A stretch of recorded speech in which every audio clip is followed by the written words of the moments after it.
You're watching LifePoint.tv with Pastor Jeff Wilson. Today, Pastor Jeff starts a new series called Facing Your Fears. We're going to talk about facing a fear of the future, which is a biggie. Probably one of the top 10, looking at the top 10 fears that we face. And here's the verse for you that we're going to look at. It's 1 Peter 5:7, and I'm going to read from the Amplified Translation. Casting the whole of your care, all your anxieties, all your worries, all your concerns, once and for all, on Him. He cares for you affectionately, God the Father. He cares for you affectionately and cares about you watchfully.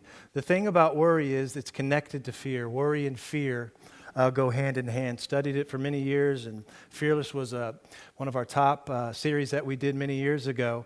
And what I've learned is it's very nagging. It's something that you have to continue to look at and deal with as a Christian, as a human being, this thing called fear. But it's connected to worry. You can't have one without the other. You could say worry is the fuel that fear runs on. And I like to think about it like this. Worry imagines it. Worry thinks it. But then fear feels it. It begins to act on it. And a good one, illustration, just funny, lighthearted, would be New Year's resolutions. How many made a New Year's resolution this year? A couple people? Nobody here made a New Year's resolution. In all three services, nobody made I guess we're all done with that stuff, right? Let's say somebody made a New Year's resolution. I'm no longer going to eat ice cream. That's their New Year's resolution. How many think that's a horrible New Year's resolution right there? But let's say what happens in a couple days, I'm no longer going to eat ice cream. What do they start to think about? I'm no longer going to eat ice cream. And they begin to, that's what's called worry. They begin to imagine, they begin to see themselves no longer eating ice cream. And then they begin to feel it. The feelings start to come. The stomach begins to feel, hey, where's the ice cream? I don't feel the ice cream, the taste buds. And the feeling comes. And maybe they start talking about ice cream. And maybe they're going down Kroger, the frozen section. How many ever go down the frozen section? The popsicles and all that stuff, and then the Ben & Jerry's. Isn't the Ben & Jerry's the best ice cream ever? And they go down there, and finally, what happens after a week with the worry and the fear and the feeling? What are they doing in a week after making a resolution? What are they eating? Ice cream. What's your favorite ice cream, everybody? Yell it out when I count to 3. 1, 2, 3. Those are all gross. I can't believe that. Did anybody say peanut butter chocolate chip? Isn't it the best ever? See, I'm already getting you thinking about ice cream. No, maybe you made that resolution. Listen to me now. Fear, this is the basic definition. We're going to do this series all this month, and as the Lord leads, I'm going to stay with it. I feel really good about this, and just it's something that I need, something helping me, talking with my wife and my son. We're going to start off, we'll just get technical a little bit, and then at the end, we're just throwing a little bit of practical. How does this work? How do we work this out in our lives? Here's the technical side. Fear is basically acting on our worries. And you can see this in what Jesus was talking about. In one of his famous sermons, you find it in Matthew 6:25. Jesus was actually talking about how to face a fear of the future. I didn't really see that at first, but just looking at it this week, I said, wow, that's what he was talking about. Notice in verse 25, Jesus said, "Therefore I say to you, do not worry about your life." That was just a real big help to me this week. Notice it says your life. When Jesus says your life, whose life is he referring to? Is he referring to you and your life? Man, just imagine if Jesus walked in here today and he looked you right in the eyes and he said, "Stop worrying about you." How many would be set free right there? Stop worrying about you, man. I love you. I care for you. Stop worrying about you. I know I'm a parent. I worry about my son, and these things try to come, and you know, worry comes to us. But many of the worries that we're thinking about, it's us. It's our lives, how we're going to be impacted by this, how we're going to be impacted by that. But Jesus gave us an out here. He said, listen, there is a way to not worry about you, your life. And then I started looking at it, and I realized he was talking about the future. When we're thinking about the future, our life in the future, or the future coming toward us, being technical a little bit, or tomorrow coming toward us. Because just a few years later, a few verses later, that'd be a long sermon. When he says your life, he ends it by saying, therefore, do not worry about tomorrow. He's talking about your life and how you see yourself in the future, how you see the future coming towards you, how you see tomorrow. And I ask a question here. Is tomorrow past, present, or future? Tomorrow is always when? It's always future. And I started thinking about that. When we begin to worry and fear about tomorrow, gloom and doom, seeing things not working out, seeing yourself not making it in the future, whatever that context may be, even though it's about the future, does that have an impact on our lives in the present? Is that affecting our lives somehow right now? And when I looked at it, I said, even Jesus began to say, don't do this. I love you, I care for you. Because that, even though it seems like it's something off here, it's still affecting you right now in your life. And he says so in verse 30, now if God so clothes the grass of the field, which today is, and tomorrow is sown into the oven, will he not much more clothe you? Now notice, this is present tense. They were already in worry and fear about things. And he's trying to help them to get out of it. Notice what he says, oh, you of little faith. I do not believe that Jesus was sarcastic. I believe he said this in compassion, don't you? I don't think he said, oh, you of little faith. Plus, I don't think Jesus talked that way anyway, do you? Oh, you of little faith. The word little there means weak. He said, oh, your faith is weak, but let's get out of this. Let's get you out of this. Well, how is their faith weak? We all start out optimistic. Children start out optimistic. How many ever put a cape on and ran around when you were a kid? Anybody ever do that? How many ever jumped off a couch before? You ever done that? How many ever climbed a tree? 2 people. What did you do as children here for fun? How many rode your bike? How many played Pong? Did you hear that? What? I said that for the older folk. See where the younger folk were, PlayStation 4 and all that. Optimistic. We start out optimistic, but there is this maying process, something that can cause us to begin to lose that courage and lose that hope. That's what faith is here. Weak, he says, is something, because worry, when you look at it, it's a long word and it's connected to fear, but worry basically means to choke the life out of or to strangle. That's what the word worry means. So he's saying the worry and fear you have of the future, it's strangling and choking your life right now. It's taking the life out of your faith, your action, you're wanting to go forward in your life, your progress. It's choking that out of your life, and I don't want to see that happen. So I said, and just this simple little, how many think Jesus was awesome? Yep. 2 people. How many think Jesus was awesome? Yeah. Was he smart? Did he know what he was talking about? But he made it so simple. And I think we miss this here because he talks about don't worry about food, don't worry about what you wear, clothes. And we think, well, that doesn't apply to us because we've got food, we've got clothes. We're not worrying about this stuff. And we miss it because that was just an illustration. In the West, we are still worrying even though we've got food. Even though we got clothes, even though we got stuff, we in the West are still worrying. How many this week saw the news and it said, this night on the news, everything is going to be good news for a half hour? Did anybody see that this week? We're still, that worry and everything is still trying to get us about the future. It's not so much food and all that. It could be what would happen if I lose my job? What's going to happen at my job? What if something happens in this country financially? What about all the terrorist acts? What about all this school stuff and the school shootings? Can you see how that can begin to just build up in our lives? And where is that going to put us? What's going to happen? I remember when I was younger, you should be concerned and worried about getting married and how is that all going to work out? Did anybody, when you were younger, ever think about that? How is it going to work out? What are they going to look like? What are they, going to feel? How many young people do we have here? Not married. Raise your hand up. All right, young people, look around, see? Oh, okay, good boyfriend. There. That is so easy to get into and think about what is going to happen, where, what, how is this going to come towards me? So Jesus, what was the answer? And he tells us it's a answer. There's more to it. But this will help. He's trying to get them out of that faith. He says, therefore, verse 31, therefore do not worry saying. Worry is one part. The saying is the fear part. Worry is just mechanical. It's a thinking. Fear is where you feel it. It gets in your gut. It begins to try to take over your mouth, and you begin to speak. What are we going to do? Blah, blah, blah. Now listen to the King James Version, because I like how this reads, even though it's one of the oldest. It says, verse 31, therefore take no thought, saying. Take no thought, saying. This is old Elizabethan English, and when they translated this back in the day, this is how the English used to encourage one another to not worry or to not fear. They would tell someone to encourage them, take no thought, mate. How many like that? Take no thought, mate. Is that English or is that Australian? I'm not sure.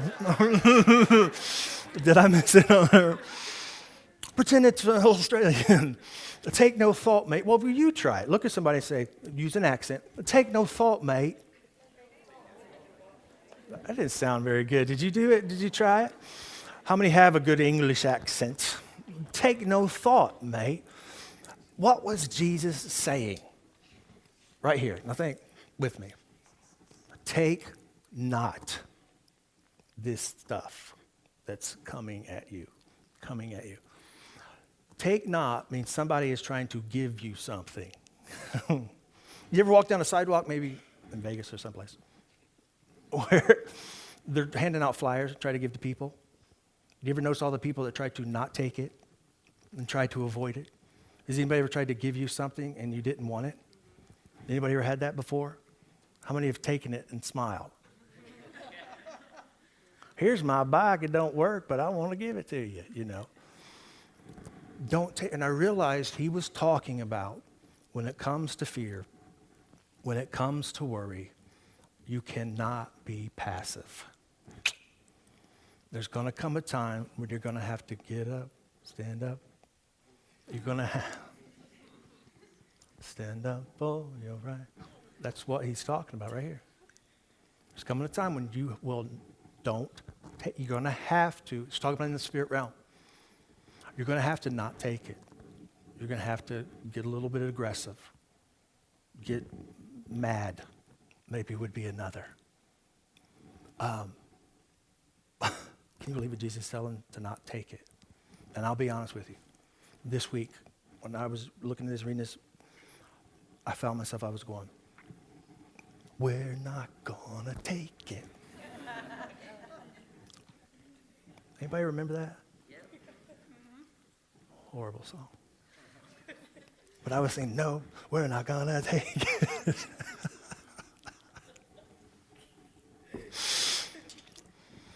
Yeah, special guest, Twisted Sister, this morning. Come on out, guys. Here's the practical part. I started saying, okay, how do we take no thought? How do we not take this? How do we make a stand, Lord? And here's the first area. And each Sunday, I'm going to give you one practical way. And here's the first one when it comes to facing our fears. Here is one thing we can do. Number one, yell. Y-E-L-L. Shout. Make some noise. Don't take it anymore. Raise your voice in authority and make some noise. And here's the thing. Everybody in here already does that naturally speaking. Every one of you. How many here have ever been bothered by something and annoyed by something until eventually you raise your voice? Anybody here? Anybody ever been annoyed to the point that you maybe yelled? Oh, you pious ones. Or shouted. And I can go into all these illustrations, you know, back in the day when there's no seatbelt laws. All us kids in the back seat. Settle down, kids, Dad would say. And we did not listen to that. We didn't listen to that voice. Stop it. That my father said right there, he didn't talk that way. Stop it. How many remember when there were no seatbelt laws? You could jump around and mess around. Stop it. And he would do the stop, until we could no longer take it. I mean, we would get up in the back window, the safest place, you know, and lay there, and Dad would look in the mirror and be like. But when he would say, okay, that's it, an authority, all right, that's it. How many, when you can change your voice in something, you know something's different. Oh, okay, they mean it. How many got kids? Oh, they mean it. Oh, they mean it this time. You know, we tried to settle down and be good, but it wouldn't work. It was too far gone. And that's when Dad's spazzy hand. Y'all remember the spazzy hand? I'd take Sister Kim.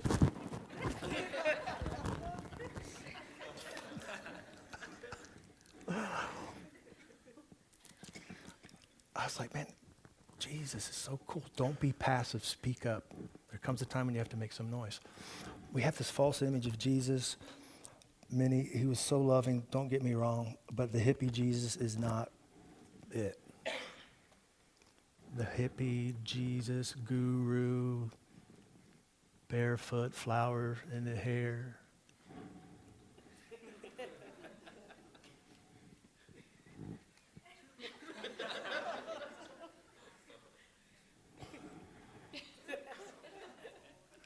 Peace. Man, they were afraid of him. Authority. Rome. He freaked out Rome. How many think Jesus ever raised his voice? You think he did? You remember when he chastised Peter? Where's your faith? Do you think he said, where's your faith? I mean, he was training them for life and death stuff. Where's your faith? We're going to have a timeout. You're going into timeout, Peter.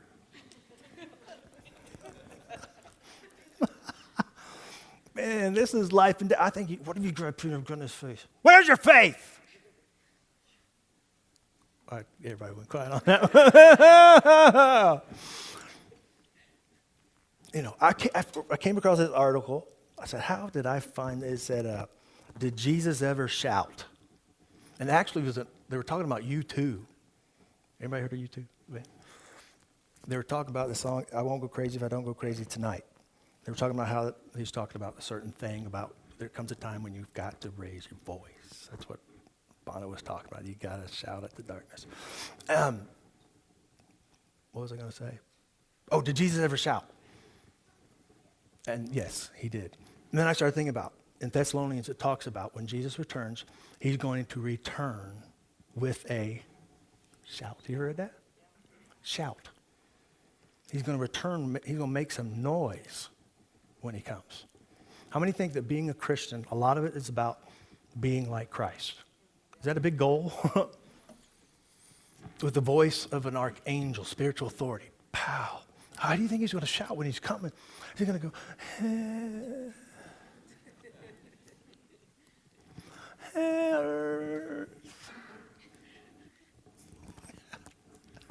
don't hurt me when I get there. Man, that's going to, I don't even know how to do it. This is going to shake the whole world. That kind of, man, that seed of God is in you. Jesus said, don't take it. There comes a time when you stand up. Listen to this connection. Really, we're talking about praise, worship and praise. I will bless the Lord at all times. His praise shall continually be in my mouth. Then you go down to verse 4. All this is connected. I sought the Lord and he heard me. What did he hear? The praise. Notice how worry tried. Jesus said, don't get into this stuff saying, well, blah, blah, blah, blah, blah, blah. Go in this direction, especially when it's tough, especially when it's hard. And notice he heard me, the praise, and delivered me from all my fears. And I started thinking about the examples in the scriptures that just over, and many of them, they've been turned into children's stories, and that's fine. But that's something that bugs me because we're missing the import of what's happening. How many have heard of Jericho? And the walls came tumbling down. Remember doing that as a kid? Or is that just our church? that we did that, you know. I was going to have the 8:30 service. I said, let's all get up and do Jericho when the people are coming in. And they said, that would be weird. I said, okay. Let's not do it. Jericho, and Mom said, the Lord will keep bringing you back to face it. Didn't she this week? Great stuff. He'll keep bringing you back to face it. What happened with the first generation of Israel? Ended up in the desert. Why? Worry and fear. Of what? Future. They kept seeing themselves defeated. They kept seeing everything happen. Bam, bam, bam, bam, bam, bam, bam, bam, bam. We're not going to make it. And they didn't. Without even a fight. It was just ended. Without even anything happening. That's the thing about that. And their weak faith, they just started going down and down and down. Next generation comes along, Joshua. Does God change his mind about the promised land? Brings them right back up to the same thing. So you're going to have to face this fear. Go in and take it. But what did he say? The first thing they faced was Jericho. And how did he tell them? Here's a way to start facing your fears. You go around 7 times, and after the 7th time, 7 days, 1, 2, 3, 4, 6 days. Can you imagine those people on the wall? These guys are crazy. They didn't say anything, 6 days. Marched around. And then the 7th day, he says, you're going to blow the trumpet, and what are you going to do? Shout. And he says, and he didn't just say shout. He said, you're going to shout with a great shout. It's not about volume. It's about spirit behind it. He said, listen, stop this and stand up against this stuff that's been stopping you. And speak it. Who you are. You're connected with me. It's covenant. And man, and they shouted. And here comes the power. And here comes down the fear and the obstacle. Then I started thinking about, man, it just keeps going on and on. And the children's story. David and, I just read that they're making a multi-million-dollar film of David and Goliath. And I'm praying for them. Because I want to see some heads cut off. I want to see the...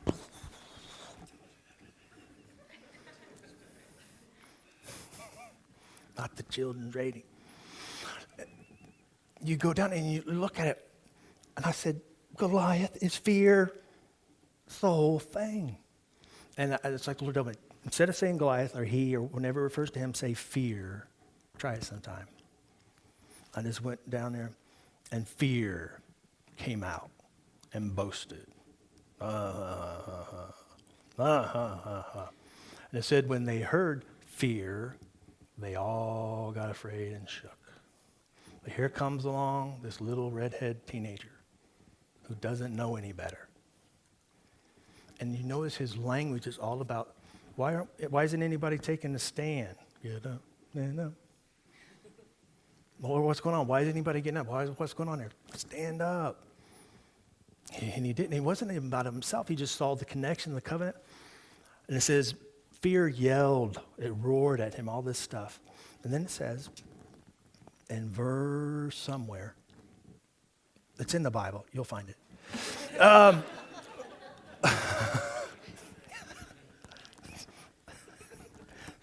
It's in 1 Samuel. Somewhere. 17. 45.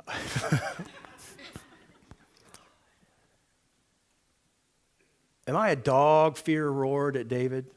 That you come at me with a stick. You're just a stick. He's a kid with a stick. That's how fear talks to you. That unseen spirit. You're nothing. You're nothing. Who do you think you are? And he cursed David by the name of his gods. Come over here and I'll give your flesh to the birds and wild animals. Fear yelled, it says. So what does he do? And then it says the very next verse, David replied. Ooh, I like that. David replied to what? He replied to fear. It's a real thing. It's like a spirit. You come to me with sword, spear, and javelin. But I come to you in the name of the Lord of heaven's armies. Phew. Little sound effects for it. The God of the armies of Israel, whom you have defied. Doesn't it sound like he's making a stand? Today the Lord will conquer you, and I will kill you and cut off your head. Come on, movie. Show it. And then and he goes, I will give your, and that's exactly what happened. Here's the thing, though. I don't have time to get in today. We'll do it next Sunday. When did the walls go down? Okay. Let me finish. When did the walls go down? Before or after? The shout, the praise, the standing up. It's easy when everything's going good to not, to shout, glory to God. I've been there. Everything's going good. Ooh, hallelujah. Our God reigns. Oh, our God reigns. But I've been there when, what's the last thing you want to do? Our God reigns. When they obeyed, just simply obeyed, and made a stand, began to praise, Joyce Meyer says, do it afraid if you got to. And just begin to stand up. Who we are in Christ. And that's when the thing started to change. That's when the thing, not after, it came before. I'll close with this verse. Job 22 and 20. I think we got a good start going on this series. You guys going to be back next Sunday? Yeah. Not this gentleman. Sir, I'm sorry that I hurt your feelings. And he's a cool dude. I've had a blast today. It's been awesome. Job 22 and 28. Guys, I love you. This has just been really helping me and how Mom got us started. And I want to see a great year. It's been a tough year in many ways. And it doesn't mean it's going to be perfect 2014, but it means we can learn some tools here and how to be prepared and how to help some. I just realized I've not been looking over here very much.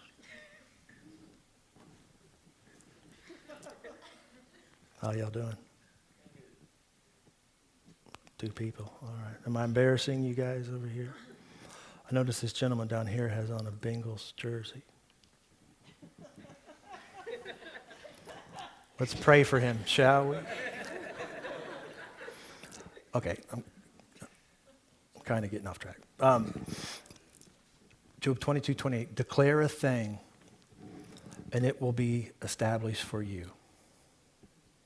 Has to do with stand up. There comes a time where you can't be passive any longer. And it will be established for you.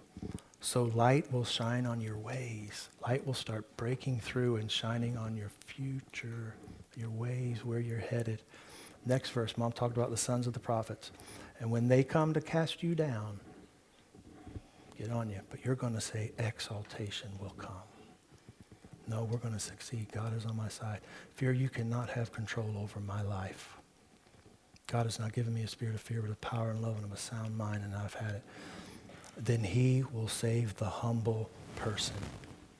6th grade, 1979, I think it was. The big movie was Grease. Styx was on the radio. Anybody remember Styx?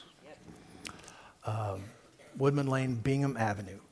A girl we knew just down the street, she had a paper route. She asked me, would you do my paper route?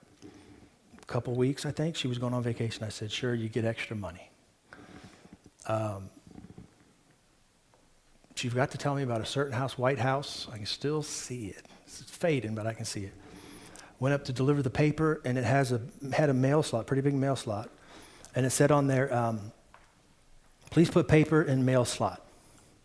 So I didn't think anything of it. The main door was open. It was summer. Remember, you didn't lock your doors. And so I went to put the paper in. And when I did, out of nowhere, it seemed like this huge, vicious chihuahua starts coming. And it grabbed the paper. It was literally like hanging on the paper. And I went, and I threw it down, and I went away. When I was younger than that, little, I got attacked by a Great Dane. I thought it was a horse. Mom, a horse is eating me. They had to take me to the hospital, stitch the whole shebang. Ever since then, and I thought everything was cool. I mean, the next day I wasn't crying and screaming, having nightmares. I just went on with my life.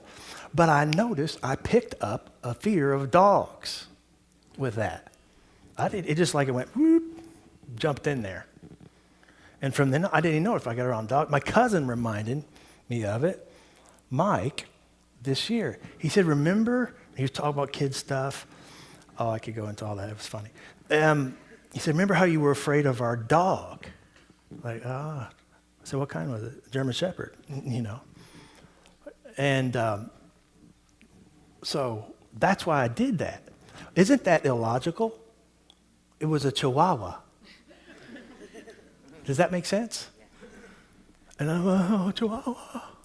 It's just a little thing. But that whole week, it kept getting me. I'd go to put that in there, and it had like special hiding places it would just come out of. Like the corner of a couch, it would run, hit the couch and jump up and be and grab the paper, and I'd be like, and I would run off. It really was scared, my heart, everything. Over the weekend, it dawned on me, I don't know how, I was just laying around, whatever. I realized, it's a squirrel. It's the size of a squirrel. Or what are those ones, Chippy? What was Chippy? Guinea pig. You know, run away, it's a guinea pig. And so, just a little kid, so I made it I'm not running this time. I put the paper in from the back bedroom, because there was a hall. It timed me, knew it was there. Here it comes. And right before it jumped to grab the paper, I just went, you shut up. and it put on the brakes and went, what just happened to this guy? And it kind of sat down and looked up at me and it went, here. And I think I said, now get out of here. Something like that. And it took off, running back down the hall, and then jumped back in the bedroom. And man, I was like,